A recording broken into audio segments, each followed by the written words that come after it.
کوئی بھی فن ہے،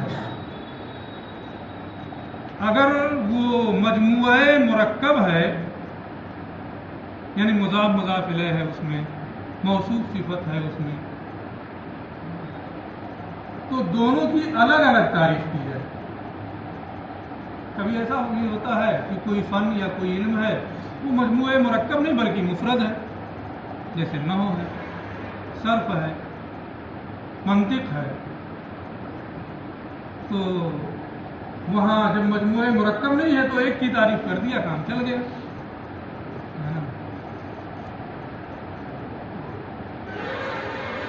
جب مجموعہ مرکب ہوتا ہے تو تعریف کے دو طریقے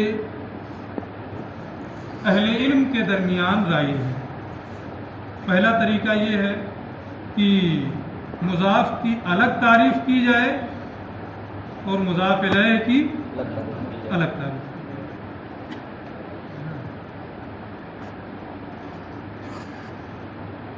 تو یہ طریقہ حد اضافی، تعریف اضافی کے نام سے اس کو موسوم کیا جاتا ہے۔ حد اضافی یا تعریف اضافی، حد کا معنی تعریف، یعنی مضاف اور مضاف الیہ کی الگ الگ تعریف کی جائے، اس کو کیا حد اضافی یا تعریف اضافی۔ تو حد اضافی تو میں نے بتا دی، تعریف اضافی اصل کی بتا دیا، فعل کی بتا دیا، سمجھا بھی دیا تھوڑا سا۔ اور ایک تعریف جو اہل علم کے درمیان رائج ہے وہ ہے تعریف لقبی۔ تو کیا کہتے ہیں؟ حد لقبی۔ ایک حد اضافی ہے اور ایک حد لقبی۔ حد لقبی کا معنی یہ ہوتا ہے کہ اب مضاف اور مضاف الیہ کی الگ الگ تعریف نہ کی جائے بلکہ مجموعہ مرکب کی ایک تعریف کر دی جائے۔ یہ لفظ جو ہے اصول فقہ اگرچہ مضاف مضاف الیہ ہے، لیکن عرف میں، عام بول چال میں اب یہ ترکیب اضافی کی حیثیت سے ماخوذ نہیں ہے، بلکہ یہ ایک مفرد کی حیثیت اس نے اختیار کر لی ہے۔ تو اصول فقہ اگرچہ مضاف مضاف الیہ ہے، لیکن بحیثیت فن، بحیثیت علم، یہ ایک لفظ ہے، یہ مفرد۔ ظاہر کے اعتبار سے تو مضاف مضاف الیہ ہے، اس لیے تعریف اضافی کی جاتی ہے، مضاف کی الگ اور مضاف الیہ کی، لیکن حقیقت میں یہ ایک علم کا نام ہے، اس اعتبار سے یہ مفرد ہے، اور مفرد کی مستقل تعریف کی جائے تو اس کو کون سی تعریف کہتے ہیں؟ تعریف لقب۔ تو اصول فقہ مجموعی اعتبار سے تعریف کی جائے، مفرد کی حیثیت سے، ایک فن کی حیثیت سے، ایک علم کی حیثیت سے اس کی کیا تعریف ہے؟ اصول فقہ ایسے قواعد و ضوابط کے جاننے کا نام ہے جن کے ذریعے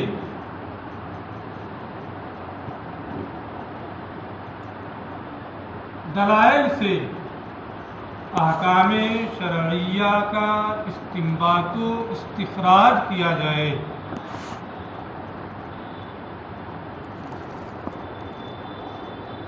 ایسے قواعد و، اس میں تعریف نہیں کی ہوگی، اس میں دیکھ لینا تو لوگ اگر ضرورت پڑے گی، میں الگ الگ تعریف کر دیا ہوں، کہیں دیکھا تھا میں نے پڑھی تھی، اس میں دیکھ بھی لینا، اگر بھول جانا تو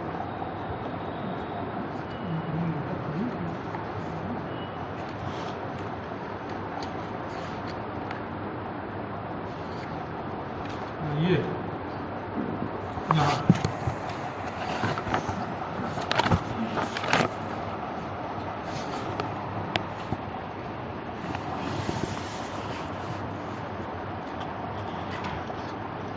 یہاں پر یہ سب بتایا گیا، ٹھیک ہے جی۔ اور اصول فقہ کی یہ مجموعی حیثیت سے یہ تعریف ہے. اور اس کا موضوع کیا ہے؟ وہاں موضوع بھی لکھا ہوا ہے کہ اس کا موضوع ادلہ اور احکام. ادلہ اور احکام یہ دونوں اس کے موضوع ہیں. اب فنی اعتبار سے آپ لوگوں کو منطق وغیرہ میں بحثیں ملیں گی کہ دو چیز کوئی بھی کسی بھی فن کا اگر دو موضوع ہو جائے تو دو علم ہو جاتا ہے. تعدد موضوع تعدد فن پر دلالت کرتا ہے. کیونکہ یہاں یہ چیزیں کتاب میں نہیں ہیں اس لیے ہم اس بحث میں بھی آپ کو نہیں لے جائیں گے. جو چیزیں کتاب میں ہیں اس کو سمجھنا ہے. بس اتنا جاننا ہے کہ اس کا موضوع کیا ہے؟ ادلہ اور احکام. ادلہ اس حیثیت سے کہ وہ مثبت ہیں. ادلہ اس حیثیت سے موضوع ہیں کہ مثبت وہ مثبت ہیں. اور احکام اس حیثیت سے موضوع ہیں کہ وہ مثبت ہیں. یہ مثبت احکام ہیں اور وہ مثبت بالاحکام ہے. ادلہ اس حیثیت سے کہ یہ مثبت ہیں، ان کے ذریعے سے کوئی حکم ثابت ہوتا ہے، ثابت کرنے والے. اور احکام اس حیثیت سے کہ وہ دلائل کے ذریعے سے ثابت شدہ ہیں. یہ اس کا موضوع ہے. اس کی غرض و غایت کیا ہے؟ ملکہ استنباط کی تحصیل، مسائل شرعیہ کے استنباط و استخراج. مشکل تو نہیں ہو رہا ہے استنباط کا لفظ؟ نہیں سمجھ رہے ہیں استنباط نا؟ استخراج بھی سمجھ رہے ہیں، نکالنا. قرآن سے، حدیث سے، اجماع سے مسائل کو نکالنا، اخذ کرنا. تو مسائل شرعیہ کے استنباط کی تحصیل کا ملکہ، مہارت، یعنی آپ اس طریقے سے اس کو آپ کو پڑھنا ہے کہ جو دلائل شرعیہ ہیں، کتاب و سنت اور اجماع اور قیاس، ان کی روشنی میں ان کو آپ سامنے رکھتے ہوئے ان قواعد کے پیش نظر ان کے ذریعے سے آپ حکم شرعی کو نکال سکیں، حکم شرعی کا استنباط و استخراج کر سکیں.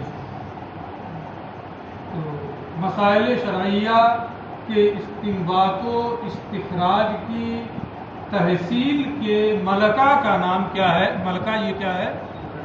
اس فن کی غرض و غایت ہے، پڑھنے کا مقصد ہے.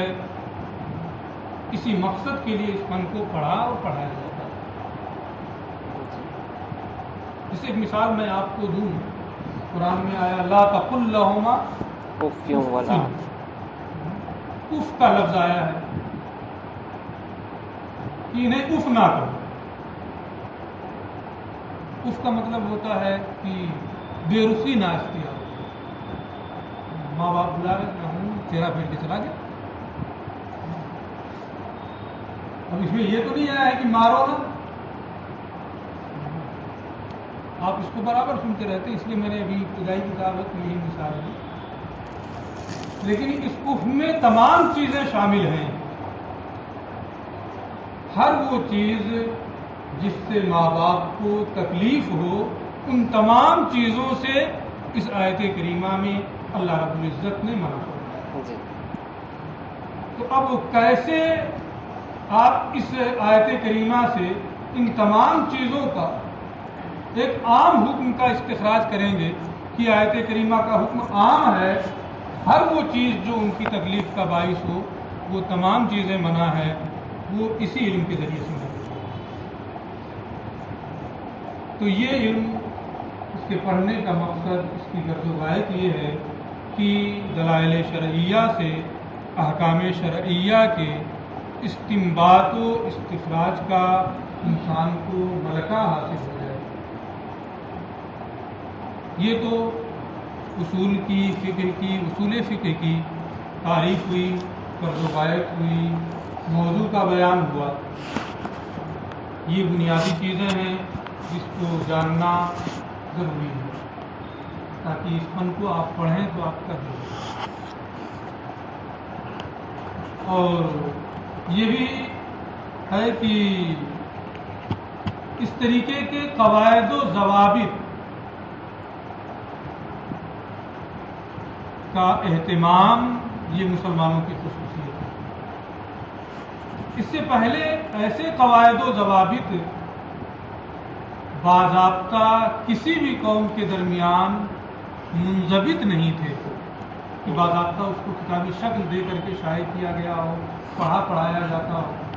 مختلف لوگوں کے یہاں مختلف چیزیں ملتی ہیں, کسی کے یہاں کوئی چیز تھوڑی سی مل جائے گی, کسی کے یہاں کوئی چیز مل جائے گی, کسی کی کتاب میں کچھ مل جائے گا, لیکن باضابطہ قواعد و ضوابط کو مرتب کیا گیا ہو, اسے فن کی شکل دیا گیا ہو, ایک علم کی حیثیت سے اس کو متعارف کرایا گیا ہو, یہ سب سے پہلا کام یا سب سے پہلے یہ کام مسلمانوں نے کیا. اس سے پہلے کسی قوم میں اس طریقے کا رواج نہیں. تو یہ ہمارے لیے, آپ کے لیے فخر کی بات ہے, سعادت کی بات ہے کہ آج دنیا میں جو اصول مرتب ہو رہے ہیں, قواعد مرتب ہو رہے ہیں, ضوابط بنائے جا رہے ہیں, اس میں ترمیم کی جاتی ہے, اس میں بحثیں کی جاتی ہیں. ان تمام چیزوں کا چہرہ مسلمانوں کے قواعد بنائے گئے. آپ نے امام اعظم کے بارے میں سنا ہے کہ باضابطہ ان کی مجلس شورا ہوتی تھی, بحثیں ہوتی تھی, ترمیم بھی کرتے تھے, متفقہ فیصلہ بھی نوٹ کرتے تھے, اور پھر اس سے لوگوں کی رہنمائی کرتے تھے. تو یہ مسلمانوں کی خصوصیت ہے کہ اس فن کی ایجاد اور اس فن کی تدوین اول کا صحرا ان کے سر جاتا ہے. پھر بعد میں دوسری قوموں نے بھی ان کو دیکھ کر کے اس طریقے کا راستہ کیا. اس کے بعد ایک بحث یہ آتی ہے کہ سب سے پہلے مسلمانوں میں اس فن کو کس نے متعارف کرایا. ظاہر سی بات ہے دور رسالت میں اس کی کوئی ضرورت نہیں تھی. صحابہ کرام رسول کریم صلی اللہ علیہ وسلم کی موجودگی میں تمام چیزوں سے بے نیاز تھے. کہیں کوئی ضرورت ہوئی رسول کریم کی بارگاہ میں پہنچ گئے. جیسے دور طالب علمی میں آپ اساتذہ کے ہوتے ہوئے بالکل آزاد ہوتے ہیں, کہیں ضرورت پڑی پہنچ گئے کتاب لے کے, حضرت کو سمجھ نہیں آ رہا ہوتا ہی نہیں. لیکن جب آپ فراغت کے بعد درسگاہ میں بیٹھتے ہیں تب احساس ہوتا ہے کہ اب استاد کی کمی محسوس ہوتی ہے. رسول کریم صلی اللہ علیہ وسلم کے عہد پاک میں, عہد مبارک میں صحابہ کرام سے رسول کریم صلی اللہ علیہ وسلم ان کی تمام ضروریات کی تکمیل فرماتے تھے. کہیں بھی کوئی مشکل ہو, کوئی دشواری ہو, کوئی مسئلہ ہو, رسول کی بارگاہ میں پہنچے سب حل. پھر صحابہ کا دور اول تھا, اس دور میں اکابر صحابہ کرام موجود تھے. اس دور میں بھی ضرورت نہیں تھی کہ ان چیزوں کی طرف کوئی خاص توجہ دی جائے اور ان کو مرتب کیا جائے, مدون کیا جائے. امام اعظم ابو حنیفہ رحمۃ اللہ تعالی علیہ تابعی ہیں, صحابہ کرام سے روایتیں بھی کی ہیں, ان کی زیارت بھی کی ہے.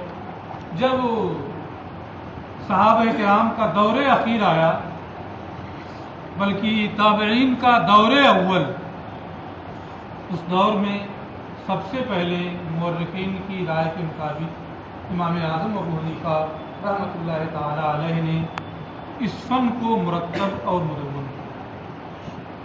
اپنے خاص شاگردوں بالخصوص امام محمد اور امام ابو یوسف کو اس کی تعلیم دی. امام ابو یوسف اور امام محمد رحمہ اللہ کے بارے میں یہاں تک بتایا جاتا ہے کہ ان لوگوں نے باضابطہ اس پر کتابیں بھی لکھی, اس فن پر اصول فقہ پر ان کی کتابیں بھی تھیں, لیکن ہم اور آپ کی محرومی ہے تو وہ کتابیں نظر آتش ہو گئیں اور ہم تک تحریری شکل میں وہ کتابیں نہیں. لیکن انہوں نے مرتب کر دیا تھا, ایک راہ بنا دی, ایک لکیر کھینچ دی تھی کہ اس طریقے سے چلنا ہے. تو محققین کی رائے کے مطابق سب سے پہلے امام اعظم اور ان کے تلامذہ نے یہ کام سر انجام دیا، لیکن جو موجود ہے، جہاں تک ہماری رسائی ہے، آپ کی رسائی ہے، اس فن کے بارے میں جو کتابیں دستیاب ہیں وہ امام شافعی رحمۃ اللہ تعالی علیہ کی پہلی کتاب الرسالہ، باضابطہ انہوں نے بھی، ان لوگوں نے تو باضابطہ لکھا تھا، موجود نہیں ہے، لیکن انہوں نے ایک کتاب الام کے نام سے لکھی ہے امام شافعی نے، اس میں ایک بحث انہوں نے شامل کی ہے جو الرسالہ کے نام سے بعد میں چھپی ہے، اور اس میں اصول فقہ کے قواعد اور اس کے ضوابط کو، چند ضوابط کو امام شافعی رحمۃ اللہ تعالی علیہ نے تفصیل سے بیان۔ تو جو ہمارے پاس موجود ہے اس وقت اصول فقہ کا سرمایہ، اس میں سب سے پہلی اور بنیادی کتاب جو ہے وہ امام شافعی رحمۃ اللہ تعالی علیہ کی الرسالہ۔ ایک چیز اصول فقہ پڑھتے ہوئے یا فقہ پڑھتے ہوئے ایک عام مزاج بن گیا ہے، میں اس کا سخت مخالف ہوں، اس لیے آج ہی میں اس کی وضاحت بھی کر دے رہا ہوں، آپ لوگ بھی اس کی رعایت کریں، میں بھی اس کی رعایت کرتا ہوں، لیکن کیونکہ ایک مزاج بنا ہوا ہے تو کبھی کبھی مجھ سے بھی ہو جائے گا، آپ کو اندازہ ہوگا، میں بھی بتاؤں گا کہ کیا مزاج بنا ہے۔ مزاج یہ بنا ہوا ہے کہ جب اصول فقہ کی عام طور پہ تدریس ہوتی ہے، اسے پڑھایا جاتا ہے،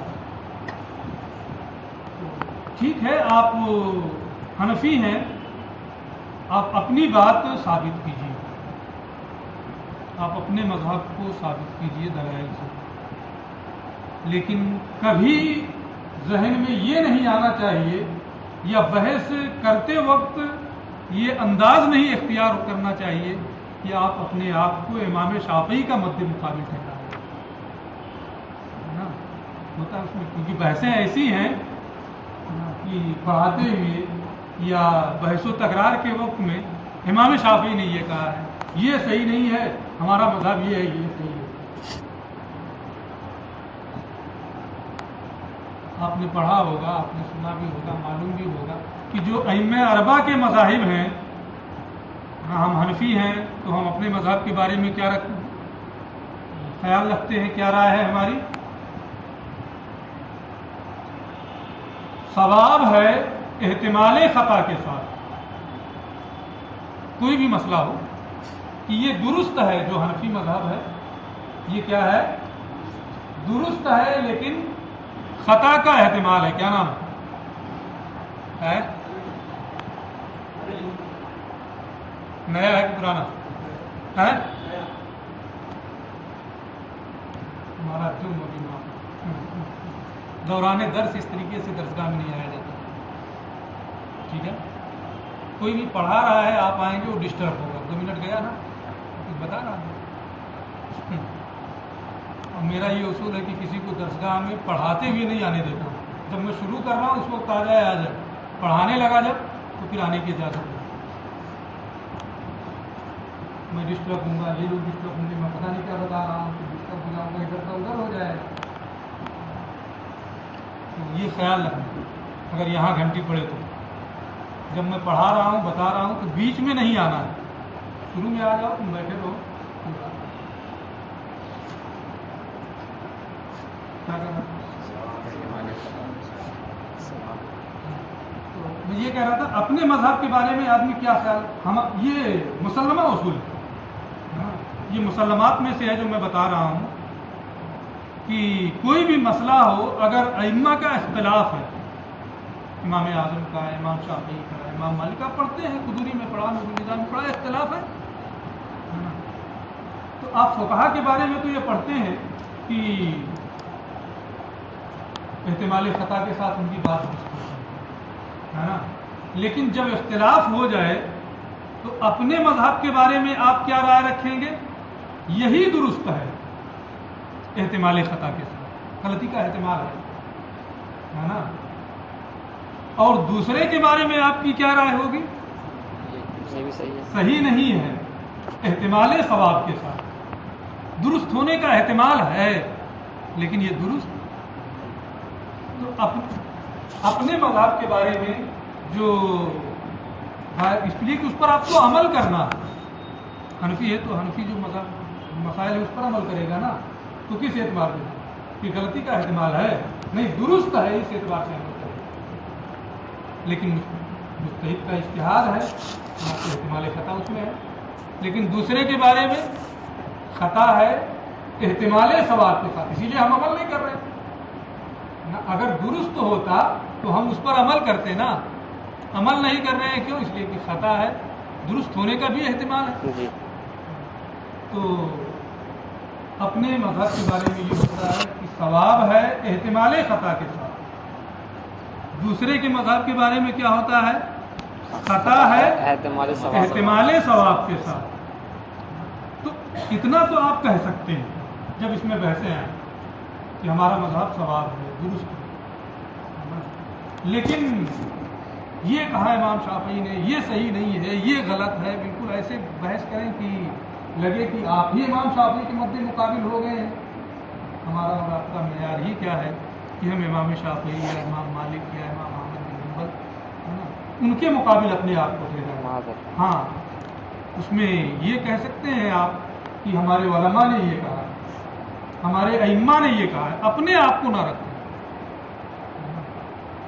اس لیے کہ ہمارا اور آپ کا یہ معیار ہے. جی تو اصول فقہ کی تدریس و تفہیم بحث و تکرار کے وقت عام طور پہ بے خیالی میں نا اس طریقے کی باتیں آ جاتی ہیں، یہ نہیں ہونا چاہیے.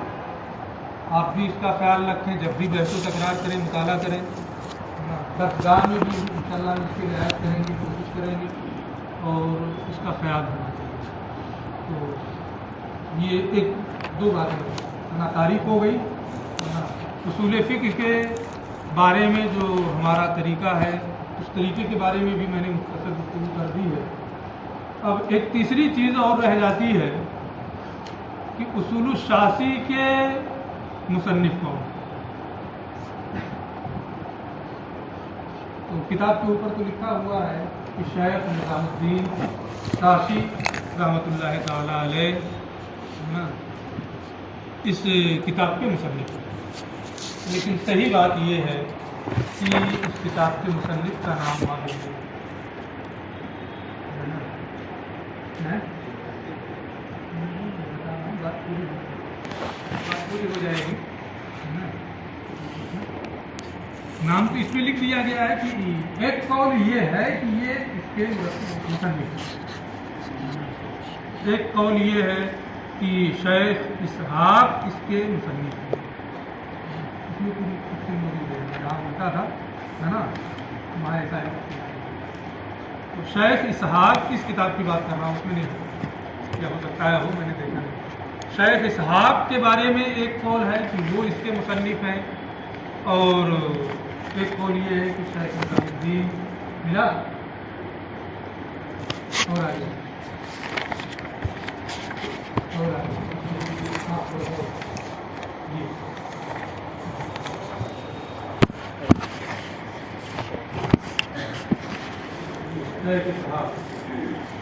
اسحاق بن ابراہیم صفحہ بتا دیں، صفحہ 9. ایک قول یہ ہے کہ شیخ اسحاق بن ابراہیم اس کے مصنف ہیں، اور ایک قول یہ ہے کہ شیخ نظام الدین رحمہ اللہ دونوں کے بارے میں یہ مجھے یہ ہے کہ یہ اختلاف اس بنیاد پر ہوا کہ انہوں نے نام نہیں لکھا کہیں کہ اس کا مصنف ہے. جو مصنف ہے کہیں نام اپنا نہیں لکھا. تو جب کہیں نام نہیں لکھا ہے ظاہر سی بات ہے لوگ اندازہ ہی کریں گے انہوں نے لکھا ہوگا، انہوں نے لکھا ہوگا. اس دور کے جس دور میں یہ کتاب لکھی گئی ہے، جو لوگ اس فن کے مانے جانے لوگ تھے، معتبر لوگ تھے، ان میں سے ان دو لوگوں کے بارے میں محققین کی رائے یہ ہے کہ شیخ اسحاق بن ابراہیم یا شیخ نظام الدین، ان دونوں میں سے کسی ایک نے یہ کتاب لکھی ہے. یہاں کے محققین کے بارے میں یہ ہوا کیونکہ پرانی کتاب جو یہاں سے شائع ہوتی ہے اس میں شیخ نظام الدین ہی کا نام ہے، اس لیے